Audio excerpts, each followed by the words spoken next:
What's up YouTube? Today's video is going to be me cooking a pheasant that I caught in the morning. It is a way that I've been cooking chicken breast for a while. After eating it, I've talked to a number of friends on how they prepare their pheasant in the UK. One of them is a Michelin star chef. And so this way of processing the pheasant was actually very delicious. It was in between chicken and a duck as far as the texture was, like a non-oily duck, but I feel like I wanted it to become more tender. So in the future, I will basically process it the other way. But this is a way that you can cook it as long as you have the right equipment. I'll put the equipment information and the area of getting certain things in the description below. But I do hope you enjoy. Stick around for the end to show some other tips and tricks on how to get your pheasant to be more tender on the next video when I do get a batch of pheasants to cook here. First, we brine the pheasant for 1 hour with an 8% ratio to water. 1 liter, 1,000 milliliters gets 8%. So that would be 80 grams of salt. You brine the pheasant for 1 hour in ice water. So what you do is put cold water, the saran wrap, and place it in the fridge for 1 hour. We then set the sous vide to 145 Fahrenheit or 62 degrees Celsius and wait for put it inside the vacuum sealed bags. I'm gonna put the chicken legs away. We're gonna cook that a different time. You don't need to pat these dry. You can just put them in the bag if you wanted to as well. But today we're going to make the pheasant breast, pheasant katsu. For those who don't know what katsu is, basically what they usually use is not breast, but thighs or any dark meat. You can even do a pork. And they'll make it thin, pound it out, and then bread it and fry it. So what we're doing is we're going to do it with the pheasant instead, just to do something different.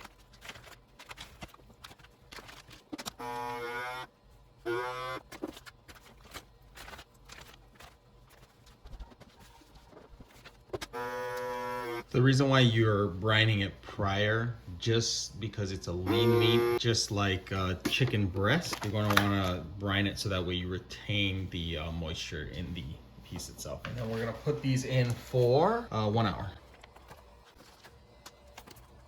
We'll be sous vide this for 1 hour at 145 or 62 Celsius. It's been an hour and the sous vide's done.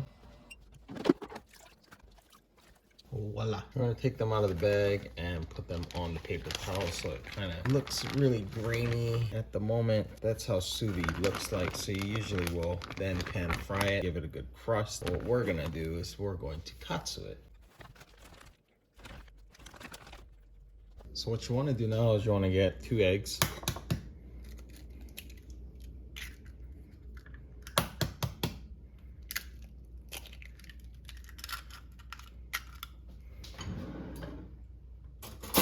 Let's give it a little mix. And you want to get equal parts of flour and panko. So I'm going to use about 1 cup each. Now you can use panko or breadcrumbs. We're gonna mix in some pepper.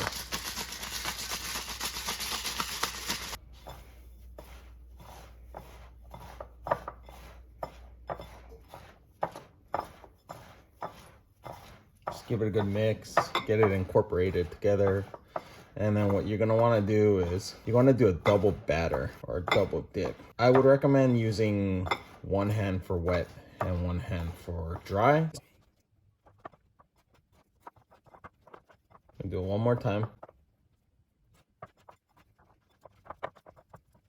We're just gonna continue with all of them. Now, this recipe is for 3 pheasants, 3 breasts, or 3 sets of breasts. 2 were roosters and 1 was a hen. You may need more egg, 3 eggs realistically, probably an egg per hen. The panko amount is still good, so you don't need to panko in the flour. You don't need to do anything else with that. Try to be more clean than me.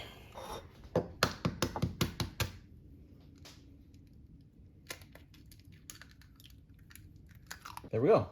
And now we're done. And we are going to fry this pheasant. So you want to be at around 325, 300 degrees when you start frying. So I have a temperature gauge to guide the oil. Now we're only doing a light fry on this, so we're not gonna do a deep fry. So we just want to get everything golden brown. We just want to get a good crust. Oil's at 325, so I'm gonna go ahead and put in the pheasant. Always remember to put it in away from you and not towards you when you're frying, so you do not burn yourself. That will not be fun. We're doing a light fry, probably stay in maybe 3-4 minutes max. Use your best judgment. When it is brown, that's when you will take it.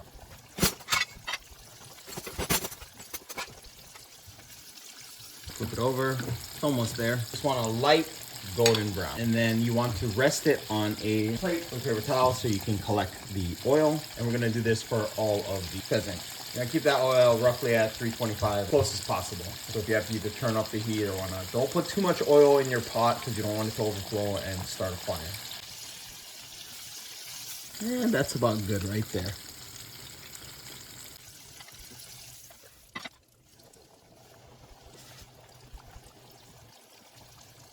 And that is pheasant katsu. Oh, you hear that crust?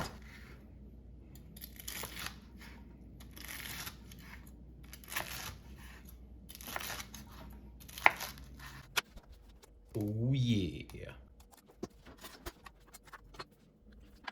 It's good. Not dry at all. Very juicy. Super tender. And I'm gonna go drop this off to my neighbor. So some of the tips that were given to me after the fact of me making the pheasant was to lower my brine ratio. I'm currently at roughly, for 1 liter, I was at 80 grams of salt. I probably put it to about 60 grams of salt next time after discussing with a couple of friends of mine. For the cooking temp, the sous vide temp that was cooked is perfect. I'd probably lower it to about 40 minutes instead of an hour, and then I would let it rest for about 10 minutes in the bag. From there, I would take it out and you can pan fry it very quickly with a lot of oil to get a good sear on both sides. Or if you did want to go ahead and do the katsu style, you still could do that as well. Another tip that he gave me is that you should rest your pheasant. Basically what that means is you can keep it intact and hook it and hang it in an air dry environment. Now we can't do that all throughout the world depending on temperatures. It has to be roughly 50 degrees or lower when you do hang it. If it's anything higher than that, there's a big chance of E. coli or other types of bacteria to grow on the pheasant itself when it hangs outside. You'd probably hang it for about 3 or 4 days is what he was recommending. And so that's something I'm going to try in the future to see what the difference is.